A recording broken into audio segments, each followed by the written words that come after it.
In order to figure out the molecular weight of caffeine for this problem, you're given the percentages by mass of each element within caffeine.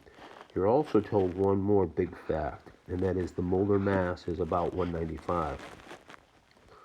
So when you're doing this problem, you could choose any size sample you want, and the number of atoms, of course, will all be relative to each other.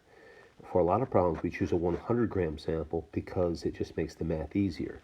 In this case, I'm going to choose exactly a 195-gram sample.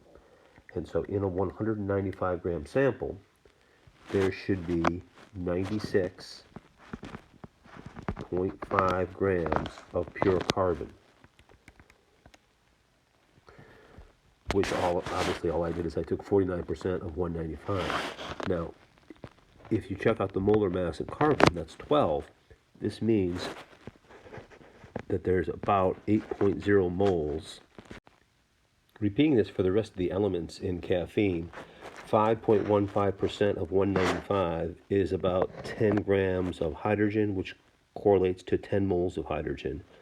28.9% of nitrogen corresponds to 56 grams of nitrogen, which means there's 4 moles of nitrogen. 16.5% is 32 grams of oxygen in caffeine, and therefore there's 2 moles of oxygen. So when you look at the mole numbers, the interesting thing is that there's 8 carbons, 10 hydrogens, 4 nitrogens, and 2 oxygens. And this actually represents the molecular formula for caffeine, not the empirical formula, because I used the molar mass. The empirical formula would be half of this.